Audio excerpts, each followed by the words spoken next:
Hi, what's up, guys? It's Will back once again, and we're here for Early Insight UFC 251 from Yas Island in Abu Dhabi. As we have got a great pay per view which is going to take place with three massive title fights. So, yeah, wanted to get this out a couple of weeks beforehand before I really start jumping into some fights and seeing some of the leans I have and so on. So, it's really just a unfiltered look straight away at my kind of early feelings and early thoughts on the fights for UFC 251. Just want to say a massive thank you to everybody who subscribed to my channel through the whole of June. June was a big month, hundreds of subscribers, and I just want to say a massive thank you to the people who have been helping me. I'm trying to make some money for some local animal charities. I've had some amazing donations. I just want to say a massive thank you. You've no idea how much that is going to help these local charities that I'm trying to help. So to the generous people out there that have donated, just a massive thank you. I'm still trying to make some money up until the pay-per-view, and then we'll see how we're there and we can distribute the money out a little bit. So just a massive thank you there. And just, if you're new to the channel, hit the subscribe button, hit the bell notification, and you'll be notified when my videos come online. And if you can throw a like in the video, it'd be even better. So really, this is just a look through there. I can see a couple of you guys in the chat already. GT MMA, JR MMA, Aussie MMA. I appreciate you guys for sticking around. Hope you're all well. Hope you're coming off a really good card last night. I had two bets and lost my two bets, which sucked. So did not expect to see Turner Bosa absolutely destroy Felipe Lins. That's where I went a plus 100 there. And then I had a parlay of Pena and Pori, and Pena just kind of got beat by the more experienced guy who was just tougher to get out of there. So fair play to Karma Worthy. Looking to kind of rebound at UFC 251. Like I say, you guys in the chat, I really do appreciate you kicking me around. It's 1 a.m. here. I've been watching a couple of little fights throughout the day. I've actually been kind of looking at all the cards, looking at little bits and pieces here and there, just because the amount of fights that are on Fight Island, like it's going to be like close to probably 50 odd fights. And it's going to be amazing. There's a lot of really good fights kind of scattered right throughout the card, so I'm looking forward to that. So let's get in, just dig in a little bit and have a little look at UFC 251. Like I say, obviously it's very top heavy with three massive title fights up top and really good, well matched fights as well. The prelims not so hot. The kind of televised prelims are a little bit, I should say the early fight pass prelims, not so hot. Once you move into the kind of televised prelims, it kind of heats up a little bit. But yeah, the pay-per-view is kind of where it's at in this one here. So we've got David Grant against Martin Day, and Martin Day was a guy that I remember was against Lu Ping Luang. I thought it was a very close fight where I know he landed a lot of output in that one there, and I was a little bit kind of surprised. I thought he might have got the decision in that one. But ultimately, he kind of lost that fight to Lu Ping Luang. I think he got taken down a couple of times, but he definitely landed the more output. Martin Day is a tough kind of Hawaiian warrior, 8-3 record. Came through, I think it was Brady Huang. I think he's fighting in the Contender Series. He got a big TKO against him before he's jump into the UFC. And that's kind of how he got his shot here. He was on the Dana White Contender Series, obviously. Lost to Jamie Alvarez, the guy who comes out American Top Team, was on the Tough Show a way back. But most of his wins are via TKO. He's got some big power in his hands. He can be really fluid with his hands. And then you've got someone in David Grant here who I've kind of... How David Grant is still in the UFC is kind of beyond me, because he's been around for so long and he's pulled out so many fights, or something's happened, or botched weight cuts, or he's got ill. But he's still there, and he's coming off a big win over Gregory Popov. Got a close decision split win there. Before that, lost to Manny Bermudez, and then got beat by Damon Stazak, both submissions there. So as I'm kind of looking into it and just looking at some of the stats there, and I kind of like Martin Day, but this could ultimately play out very close. I mean, he's got a nice win over Chito Vera, which, to be saying that, it's actually 4.5 years ago. Wow, that's a long ass time ago. 1, 2, 3, 4, 5 fights in nearly 7 years. So yeah, I think David Grant's kind of closer to being on the way out than really sticking around all too long. So I'll probably lock in maybe Martin Day a little bit earlier there, but like I say, it's not a fight I probably will end up betting, if I'm being honest with you. Moving on, we've got Carol Rosa against Vanessa Melo.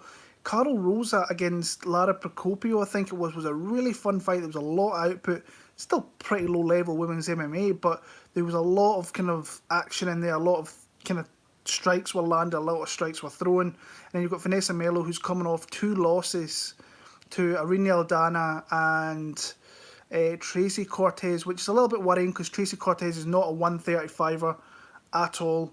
She got taken down a couple of times, some well-timed takedowns from Tracy Cortez there. But to me, she doesn't really look like she's kind of UFC caliber. Now, the betting lines in this one, let me just bring this up now. She must be a big favourite, Rosa. Not something I looked into. Minus 210, so fairly sizable favourite there. And then you've got the comeback on Vanessa Melo plus 175. Probably, if like I said, I'm going to start watching probably some fights for 251 tomorrow. I'll probably get some of these early ones out the way and kind of build up towards the bigger ones. So I'll probably take Rosa. I can probably see her being kind of parlayed up a little bit, so I can see that price probably maybe heading towards 250, which I'm not too sure I would like personally. But yeah, I'll probably take Carol Rosa just before really looking into it. Now this fight here, I'll actually come out and say I've actually got a bet on it, and I've had a bet on it for 7, 10, maybe 12 days. Whenever the line dropped, I can't actually remember. And it's Raulian Paiva against Zhalgas Zhumagulov, who is making his UFC kind of entrance in here and making his debut in the UFC. I've always really liked what I've seen with Paiva. I bet him at minus 120, I bet him at. He's now set at minus 175 is Raulian Paiva. Let me see actually.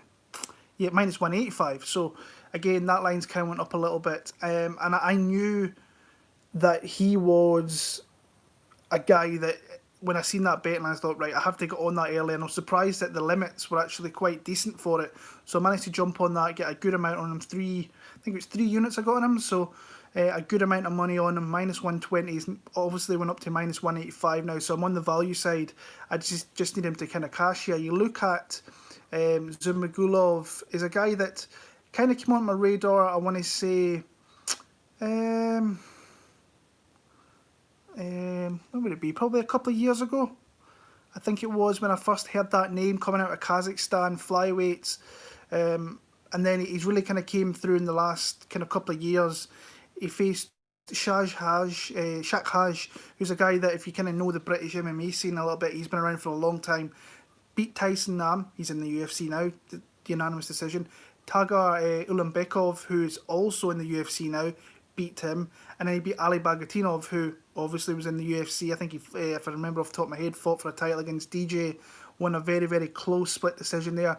And he's getting his entrance into the UFC here against Raulian Paiva. I like Paiva a lot in this matchup. I think that... I don't think it'll be overly easy, because I still think... I don't want to say Paiva's green, but he's 24 years old. Coming into his like 23, 24 fights in his career, most of his wins via decision, but he's big for the division. He's long, he's rangy, he's awkward. There was a beautiful knockout of Mark De La Rosa last time out, and before that he was coming off 2 losses to Rogerio Bontorin and Kai Kara France. Like I say, I don't mind Zhalgas getting his opportunity in the UFC. I just think this is a really tough fight to get introduced to the UFC. And like I say, I am so happy that I managed to go on him at minus 120, because I still think there's value on him at minus 185 if you're maybe parlaying him up or whatever it may be. But like I say, I'm glad I got on him there. I think he should win this pretty comfortably. But Zhalgas, I mean, it's a big opportunity. It's going to be a big stage. UFC 251, UFC Fight Island. This is going to be incredible. 2 weeks of fights. And... yeah, I'm thoroughly looking forward to hopefully cashing that bet and kind of moving myself, because I need to really start turning around the second half of the year. My bets for the first half of the year, I'm not down by much, but I really need to get into the green for the rest of the year here. So so I like Paiva in that one there. Marcin Tybura against Alexander Romanov. Now this is one I've no idea who Alexander Romanov is looking outside Tapology and Sherdog. I've not even watched a fight. I literally just looked on YouTube. There's like 4 or 5 fights, so I'll maybe I'll maybe sneak in one or two tonight. But he's a guy that's 11-0. He's went to decision. He's not never went to decision. He's got most of his wins are via submission, and he's obviously kind of getting the. I think he was supposed to fight Rafael Pessoa at one point. I think maybe back in April before the whole pandemic thing kicked off. Guy who fights out of Moldova, fought at Eagles FC, which I think most of his actually careers there. And when you look there, the only name that really jumps out to me that he's faced is Virgil Zwicker, who's a guy who used to fight in Bellator, and he managed to get him out of there with a neck crank. It says here in the first minute. So that's the guy here. I'm going to look to probably just watch a little bit and see what he's like. Like I said, I've never clapped my eyes on the guy. I've never seen a fight. The betting odds for that right now are pretty close to being a pick-em. -115 for Romanov, -105 for Tybura. Tybura, I think he just signed a new contract with the UFC, coming off a big win there. I think he's on the kind of fade list where you can start to look to fade this guy. But then you've got these guys coming into UFC. Is it the right time to do that? Coming off of that win over Sergey Spivak, which is not really anything to write home about. His last one before that was Stefan Struve, who was having thoughts of leaving the sport. So, if Romanov, if I like what I see on the tape, that obviously it's going to be a big kind of jump in calibre of fighter against going from what he's faced in Moldova to Marcin Tybura, he was a known European heavyweight before he got into the UFC. He's fought some decent guys, your Verdums, your Derek Lewis, your Sakai's. Predominantly lost those fights, but he still fought the far better calibre opposition than what Romanov has. But if I like what I see from Romanov, he might be a betting opportunity. But I think betting debutants in the UFC, yeah, I see their Romanov record is full of bums. I kind of agree with you there. So he's making that big step up into the kind of UFC calibre there. And Tybura has got a hell of a lot of experience and a lot of UFC experience as well. He's been around since 2016, so he's 4 years deep into the UFC. So probably as of right now, I'm not going to actually make a pick on that one because, like I said, I say Tybura's on my fade list, which maybe leans me across to the side of Romanov, but I've not seen anything of Romanov, so I really can't really put a pick to the side there. So Leonardo Santos against Roman Bogatov. Leonardo Santos is a guy that you completely forget about, but you forget, and then you remember, just how good a fighter that guy really is, and he's coming in here on a win streak. He's not lost, I want to say, in like years. When's his actual last loss in his record? Norman Park. A draw there. So his last loss on his record officially was May of 2009. Not that the guy's fought an awful lot since then, but look at the names he's beaten. Kevin Lee, Tony Martin, Adriano Martins, Stevie Ray, and he's got most of those by finish as well. Submission, knocked out Kevin Lee, knocked out Stevie Ray. So it's really good to see Leonardo Santos back. I think he's had a ton of injuries. I think that's the reason he's been out for so long. So I'm kind of interested to see what he comes back and look like. Bogatov, off the top of my head, I don't think I've ever watched this guy. Let me look at his record. Oh yes, I have. I've watched this guy twice actually. I seen his last fight against Mikel Labout, who's a former UFC veteran, you could say. And most of his wins there, when you look at him, are he's got a mix. He's more of a grappling guy coming out of Russia. That's not a real big surprise there. But again, this is a massive step up going from your Labouts to someone like Leonardo Santos. But Santos is not a young kid anymore. He's like 40 years old. And if he really wants to kind of stay relevant, he needs to win this fight convincingly and stay in the UFC kind of good books by getting fights often. So I'll probably lean on Leonardo Santos. Looking at the betting lines for this, -185 to +160 on Bogatov. So I don't know if any of you guys in the chat have seen kind of more of Bogatov than I have. Let me know if you have, but I probably edge on the Santos side in that one there. So yeah, moving on. Makwan Amirkhani against Scotland's own Danny Henry. I want Danny Henry to win, obviously. But but I don't know. I don't know whether it's I've kind of got not a hatred for Makwan Amirkhani, but I've seen him around at a few events, and the guy is one of the most cockiest guys I think I've ever really encountered. Kind of been around fighters as long as I have, and so he's really high on himself. Doesn't like being around other people. He seems to like one of those guys that kind of looks down his nose at you a little bit. And I was in Liverpool when he was against Jason Knight. I was repping Jason Knight hard that week. Simple fact that Jason Knight's one of the coolest guys around. His brother, his family were there, really nice. We managed to get Jason Knight's brother to sit in with us with the when the fight was taking place. And I think I bet Jason Knight in that one and felt like I'd been kind of robbed a little bit, but Makwan gets those takedowns and he can dominate, and Jason Knight's kind of got a really bad fight IQ, so it kind of lands itself kind of hand in hand. So, but Danny Henry here, the thing that he's got a lot of, what's the physical advantages between these two? Let me see. Is Danny going to be able to stop the takedowns? That's what I'm kind of worried about here, because I mean Danny's massive for the division, so he's 6 foot. He's only got an inch in reach, and he definitely lands more strikes. But he also absorbs quite a lot, and his takedown defense is sitting around 66%. So you have to think that if this fight hits the mat and it hits the mat for any extended amount of time, you've kind of got to look at Makwan Amirkhani. And like I say, I want Danny to win. I'm not a big admirer of Makwan Amirkhani. I think he's starting to fade off a little bit. I actually thought he started off really well against Shane Burgos, was landing a nice long jab on Burgos. We know Burgos can be hit.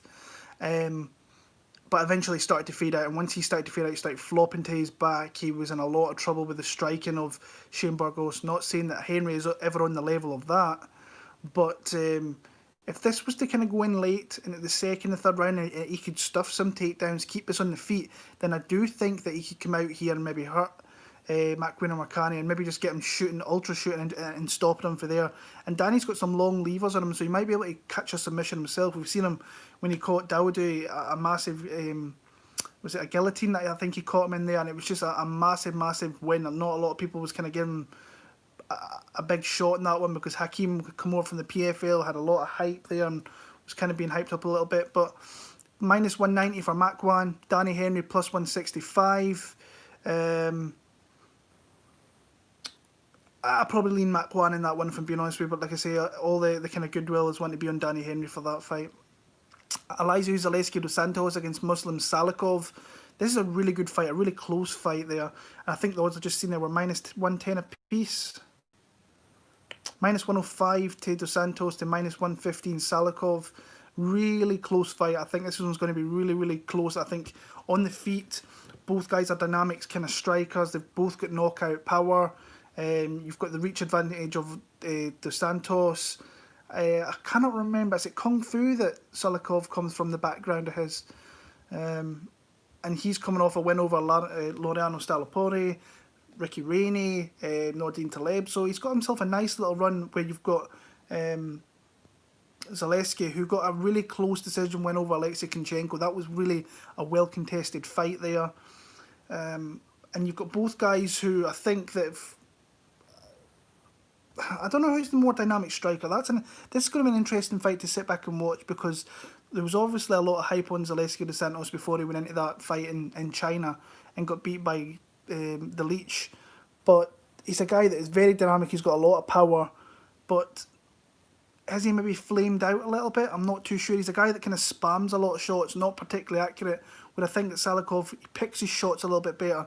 But I think the more dangerous striker might be Elizeu Zaleski dos Santos. So, like I said, that's one I've really got no clue on where I kind of lean in that fight. Maybe actually lean on the Salikov side at the minute, because I think that he can maybe be a bit more varied with his striking, and maybe just, I don't know, I think that one's going to be very, very close. Maybe one that once you look into it, you'll kind of learn more about. I don't know what you guys in the chat think, who you lean kind of early on in this fight, but I think I'm probably leaning Salikov.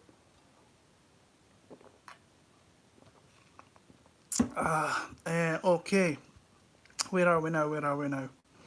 This is one here that I've seen, actually, just looking through Twitter today. People are kind of really interested to see this guy in the UFC. So they've got Volkan Ozdemir against Jiri Prochazka. I think he was the rising light heavyweight champion out there. Big name. Of course, if you do well over there in Japan, they kind of lord you as a god on there. So 26-3 record with 23 wins, 25 wins coming inside the distance, and 23 of those coming by TKO, or TKO finishes. So, I mean, he's coming off some win over some named guys, but the guys that are really at the end of their kind of careers. You've got people like CB Dollaway. He's been done for the longest time in the UFC, but again, a named fighter, a UFC named fighter. Fabio Maldonado, a guy that's in the UFC for a long time, knocked him out in the first round. King Mo knocked him out in the third round there. He's now retired, so yeah. I actually think this guy's been overhyped a little bit, and I'm seeing people saying this guy, I'm seeing people actually max betting Volkan Ozdemir and completely writing this guy off. Now, I've only watched a couple of fights, so I'm going to kind of go back and watch maybe 6-7 fights and see where I'm going. But like I'm looking down his list there, he's got a load of first round finishes. So the guy's obviously got some dynamic power, as has Volkan Ozdemir, who's I think actually looked a lot better. He's a guy that's kind of grown in me a little bit. I've never been the biggest fan. There's no time, bollocks. I think it's stupid. I think he caught some guys. He's obviously got some heavy thudding shots in him. But I actually think this is a really good spot for Volkan Ozdemir. I think there's going to be a lot of hype on Prokachka. And I think Ozdemir, with so much kind of more UFC experience, big fight experience, and when I say big fight experience, I'm not taking anything away from Rizin, because Rizin obviously massive in Japan. But he's coming off 2 big wins, a big knockout of Ilir Latifi, and then a really good win over a young prospect and Alexander Rakic. And that's coming off 3 big losses. He had that close split with Dominic Reyes, that fight with Anthony Smith, which was back and forward. He had his opportunities in that fight there, and obviously he lost to DC. But this is a big step up, in my opinion, going from who Prokachka's fought and risen to the UFC. He's got a big, I don't want to say a named fighter, but he's got a big name kind of in the division. He's got a guy that's got a lot of power here. I'm probably edging Volkan Ozdemir. I'm not going to bet this fight. I think I've seen, what was the odds there? -150. I'm seeing guys max bet Volkan Ozdemir. So they've maybe watched a little bit more than I have, and they've seen a little bit more. But I think there's a massive step up for Prokachka against someone like Volkan. So we'll see. I'm probably edging Volkan, actually, via stoppage in that one there. Let me check out the losses of Prokachka. He's been knocked out before. Twice, actually. And those must have been a long time ago, I'm guessing. Oh, King Mo, actually. Oh, actually, that kind of rings a bell now, yeah. So that was 2015, and before that, it was away back in 2013. I lost to Bojan Velikovic as well. Oh, that's interesting. That was way back in 2012. So yeah, I'm probably going to lean Volkan Ozdemir in that there. Moving on to the main card. I think I said a couple of weeks ago that I bet Amanda Ribas. I had her parlayed up and I bet at -400, and I never bet lines like that, but I thought that line is going to go nuts, and that line has pretty much went nuts. -850. Like I say, I think that Ribas should rightfully be the favourite, but to be -850 is just a tad high. I can see like a -500 maybe. Well, maybe a -400, 500. But when you're going up there and plus 575 coming back in Van Zandt, then that maybe gets a little bit, I don't want to say sketchy, because I think she should handle someone like Van Zandt here. I think Van Zandt, honestly, is looking for a way. I think this is the last time we'll see her in the UFC. I've seen some interviews where she's been talking about she doesn't feel like she's getting her worth or whatever, and some places like One and Bellator will absolutely jump at someone like Paige Van Zandt, because say what you want about her, but she brings eyes onto the sport with how she looks. She was on Dancing with the Stars, so she's had a little bit of notoriety through that. But I mean, her wins in the UFC, Beck Rollins, Alex Chambers, Raquel Ostovich, they're not good wins. She's been in there with good fighters, obviously, Michelle Watterson, Rose Namajunas, but we've not seen her in a year and a half. I think she's had multiple surgeries on her forearm.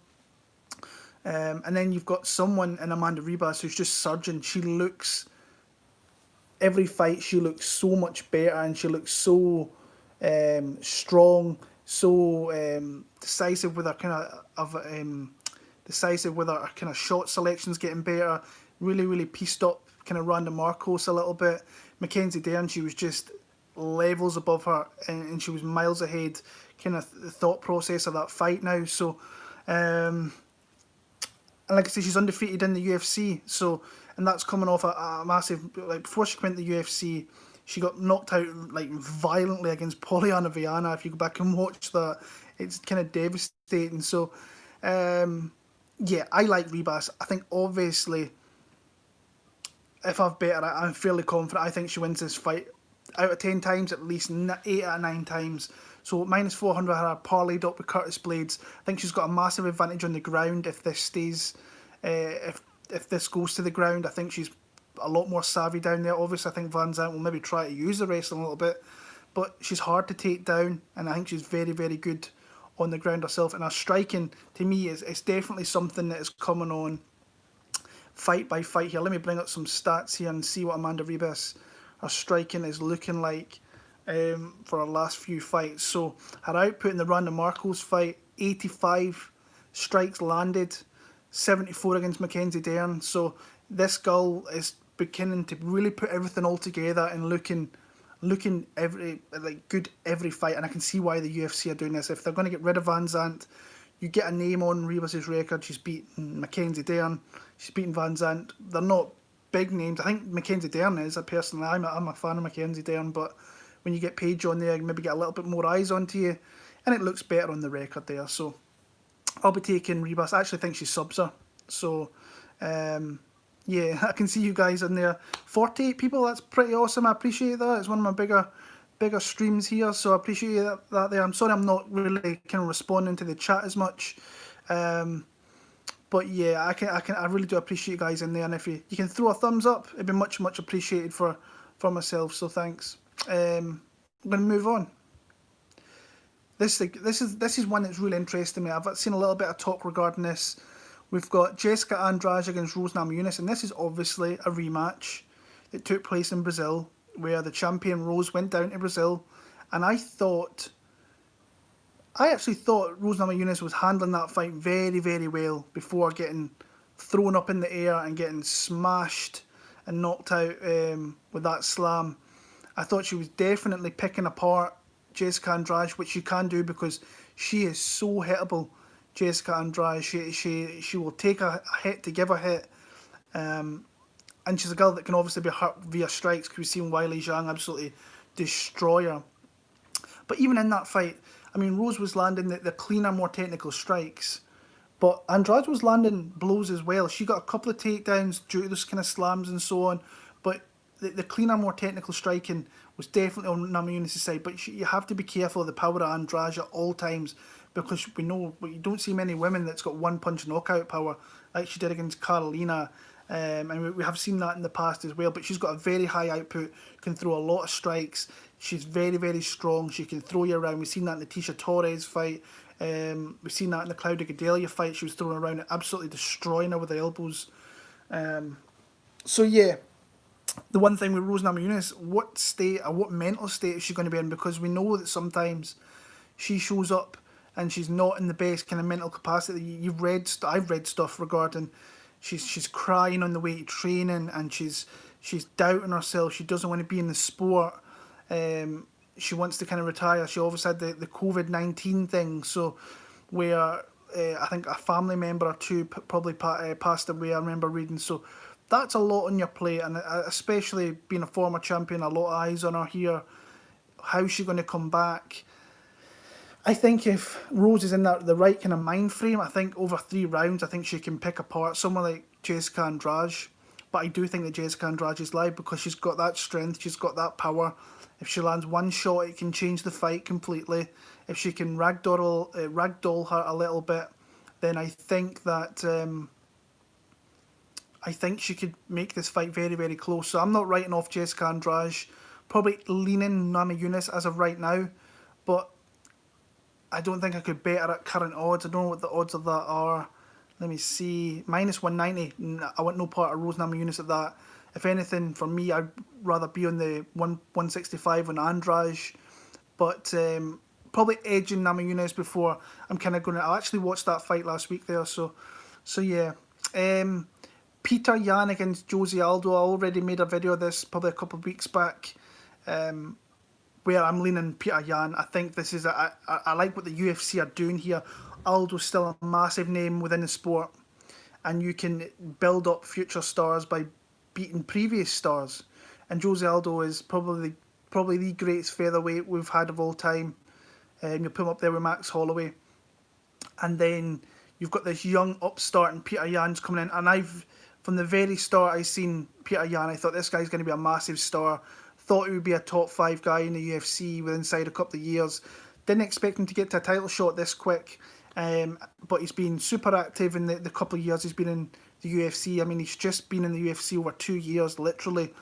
And he's racked up 6 wins there, 3 via decision, 3 via knockout. Been absolutely devastating. And it's just, he's on the right kind of path here. They've did well with matchmaking him. Ishihara onto Jun Su's son. Douglas De Silva de Andrade destroyed. John Dodson, which is a good win to have in your record. Rivera, another good win. And then you obviously beat Faber, which I don't really take away much from that, because Faber is at the kind of later part of his career. He was coming out of retirement, and not long out of retirement after that. So, yeah, and then you've got Aldo, always dangerous. You can never write the guy out. This is probably his last big shot at having a title opportunity here. Probably, should he really have a title opportunity? Probably not, because I think the Moraes one, I can see why he thought he was a little bit unlucky. I thought Moraes won that fight myself, my personal opinion on that. But always dangerous. You've seen that in the Jeremy Steven fight. You've seen that in the Moicano fight. All times. Especially, I actually thought he looked really good against Marlon Moraes as well. I thought his weight looked good. Obviously, very skinny. But always dangerous. But I think someone like Peter Yan is going to systematically kind of break him down. And as this part hits the mid part, 3 and 4, I think he will start to really hurt Jose Aldo. And that's when I think he might open himself up a little bit. And someone like Peter Yan could start to find nice shots to the body, maybe throw some nice combinations, start to catch him, really start to tire him, maybe clinch on him a little bit. Aldo is known for his epic kind of takedown defense. So I might actually take Peter Yan inside the distance here.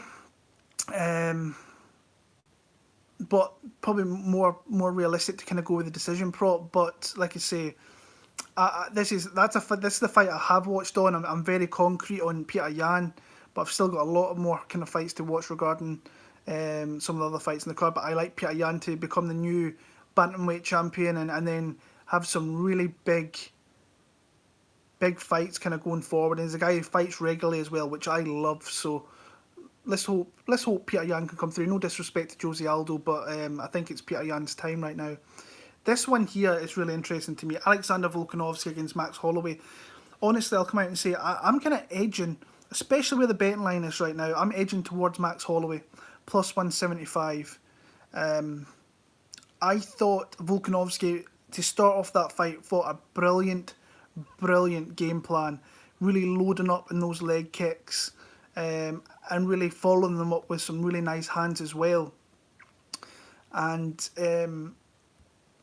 like I say, as the fight went on, and I've said this many times with Max Holloway, he makes great adjustments in fights, and he has to, because sometimes, like you seen in the Poirier fight, Poirier came out super early, was landing some big strikes, so he really had to adjust and get himself into that fight. And looking at that fight, I watched it back a couple of days ago. Like I say, the first 3 rounds, I do think Volkanovski was definitely on the side of winning those rounds. Rounds 4 and 5, in my opinion, definitely went to Max Holloway. So he needs to make massive, no, I don't want to say massive adjustments. So Yeah, I don't think he needs to make massive adjustments, but I think this fight's going to be super, super close because Volkanovski is so solid in so many areas. And this was brought up to me today by a really knowledgeable guy in the sport that how many champions kind of get their belt back and look good kind of doing it. I mean, Holloway's been ruling that division for a couple of years, been beating the guys who've been put in front of him. Maybe it's time to kind of move up a little bit. Obviously, a little bit undersized for 155 right now. But like I say, the striking differential between the two of them wasn't overly. It was still quite close. It was only like maybe 20 strikes between them in the fight. Now, if he can make those adjustments early on, then this fight could become a hell of a lot closer because I think Volkanovski, maybe, I don't want to say fades because I don't think he did fade in the first fight, but I think Holloway can really start to put it on you a little bit. I'm kind of edging Holloway in this one here. That betting line is definitely going to come down because Max Holloway is a very, very popular guy. But Volkanovski is a tough out for everyone. We've seen that in his UFC fights. He's an absolute little monster. I actually read today that he's not doing this Campet City kickboxing, which I don't know how to take that. I still don't think that that's a big deal, even though you'd like your Eugene Behrman to be kind of looking at there. But I think he does great work over there in Australia. So I think I'm going to edge Max Holloway. But I'm looking forward to going back and watching a variety of fights of those two and seeing where my official pick's going to be. But I'm kind of edging Max to get his belt back there. We will see. And the main event of the night, we've got Kamaru Usman against Gilbert Burns. Really interesting, this fight. I'm going to come out straight away and say I think Kamaru Usman is going to style on Gilbert Burns a little bit here. And I don't want to say underestimate Gilbert Burns because I've always been a fan of his. I thought the fight against Tyron Woodley was going to be closer, and he absolutely blew Tyron Woodley out of the water, big time. What I like about this here, these guys have been teammates, I think, since 2012, so they've known each other, they've sparred each other, they've worked, they've bled, they've sweated, so they will know each other in and out. But to me, Gilbert Burns has really come on in the last few years since obviously moving up to welterweight, a guy who's fought predominantly kind of every few months, it seems like. But to me, Kamaru Usman, I think is a big stylistic matchup problem for a lot of people. And I actually love the fact that he's moved his camp to Colorado to work with Trevor Whitman, Justin Gaethje. I think those guys, I think Justin Gaethje is going to get a massive upgrade in his skill set having Usman there, and I think Usman's going to love having a guy like Justin Gaethje there to work off. And Trevor Whitman, I think's one of the kind of most really good guys in the sport for kind of breaking down fighters and really excelling and helping guys in certain skills in the sport. So, but I just think, I think Burns has got very dynamic striking, but I think Usman's pressure is serious, is pretty epic, if I'm being honest with you. I think that is a really, I think it's a good. I'm just interested to see where the matchup takes place. Because we've seen in that fight against Colby Covington that he doesn't have to, we've seen in the Woodley fight. We'll start with the Woodley fight where he used his pressure to really push Woodley back, and Woodley is known for kind of getting pushed back in some fights. Gilbert Burns just did it to him, but he had such a high output in that fight. He just put him against the cage, was loading on him, getting the takedowns. As he was getting the takedowns, he was manoeuvring and advancing positions. Then you look at the Colby Covington fight. I think if you're looking at, because Colby's obviously striking has come on, he throws a lot of output. I don't think many people were putting stock into Usman, maybe outstriking him. And then I've had some people have told me that it was a terrible stoppage, and I don't think it was. I think that obviously when you're that far into a fight, you kind of want to see it finish. But Kamaru Usman landed the hammer blows, he landed the coffin nails, and absolutely got Colby Covington out there, and that's a massive, massive win. So I think his output is starting to become really, it's becoming amazing, and with the pressure and the wrestling that he's got and having those guys in there, I really think that he's going to be a matchup problem for a lot of people at 170, maybe for the next, couple of years, until he maybe decides to move up to 185, because I think that's a logical step, is moving up obviously to 185. But I'm not taking anything away for Gilbert Burns, because the guy in the last last year has just been dynamic, and he's beaten the guys that are going to get you into the spot, your Damian Myers and your Tyron Woodleys. I mean, he absolutely destroyed Woodley with his striking, and then he mixed in with the takedowns and was just dominant from the get-go, and then he absolutely ran through Damian Maia. Gunnar Nelson he kind of ran through, but he's been taking a lot of those fights short notice. Kunchenko, Gunnar Nelson. So I'm actually picking Usman pretty dominantly, actually. I think that he wins this fight. Minus 230. Oh, I thought I looked at that. It was like minus 185. Maybe that was the opener I'm looking at. If he was to get back down to like minus 200, I would consider him a kind of parlay piece maybe. But I've got him pretty comfortable winning this fight. Maybe via decision. Maybe getting Burns out of there. But obviously he has to be careful because Burns is a dynamic striker. And I don't even have to really go into his ground game. Kamaru Usman will know what his ground game's all about. So as of right now, I'm pretty high on Kamaru Usman, pretty much. So I've seen you guys in the chat there. What are some of your thoughts on this card? Any leans that you might have? Any bets that you might have already? Any bets that you think you're going to make? So let me know, and I'll stick around for a couple of minutes here before I kind of head off to bed. I think it's coming on here 2 AM. So, but I'm happy to get this out here a couple of weeks before UFC 251. And like I say, the bets I have already, I've got Rebus parlay with Blades, and I've got Howley and Paiva at minus 120, which I really, really like. I appreciate all you guys for there's 15 in the chat there. And for anybody that's given me a thumbs up, there's 18 of you that's given me a thumbs up. I really do appreciate that, guys. So yeah, but like I say, we've got a nice little break here, but I'm really looking forward to Fight Island because I think there's so many good fights scattered throughout the whole entire cards. I mean, some of the ones that really come off the top of the head for me, I'm looking forward to seeing Al Hassan. I've got a max bet on him, which I never do, but I've got a max bet on Abdul Razak Al Hassan. Looking forward to Umar Nurmagomedov against Nathaniel Wood. Calvin Kattar against Dan Ige. Bro, what do you think about Abdul Razak Al Hassan? Well, I just pretty much say that he's pretty much the guy I've put my most money ever on in a fighter, so we'll soon see how well he's going to do. I mean, he is older now, he's 35. He's had some troubles the last couple of years with the kind of law enforcement side of things, which was not guilty. But I'm very heavy. I think the guy coming in is not overly great. So I think those type of guys, I think Al Hassan can feast on, and I think he will feast on them there. But what's some of the other fights here? Let me bring that up. Calvin Kattar against Danny Ige, like I just mentioned. I think that's a great main event. I'm not going to be able to watch that fight live because I'm working super early on the Thursday morning, so that's going to suck a little bit. But Munoz against Frankie Edgar, great fight. Ramos against Lerone Murphy, great fight. Really good fights on all cards. Obviously, Till Whitaker's a great main event. You've got Figueiredo against Benavidez, which I'm looking forward to seeing if Figueiredo can get Benavidez out of there like he did. Hermanson against Gastelum, great fight. I'm looking forward to seeing Mark Diakiese. Pantoja against Askarov, great fight. I actually really like it. I'll give this away. Early kind of lean. I think Nad Narimani is kind of live against Grant Dawson. And he's a big underdog if I remember right. I think I remember seeing him minus plus 240.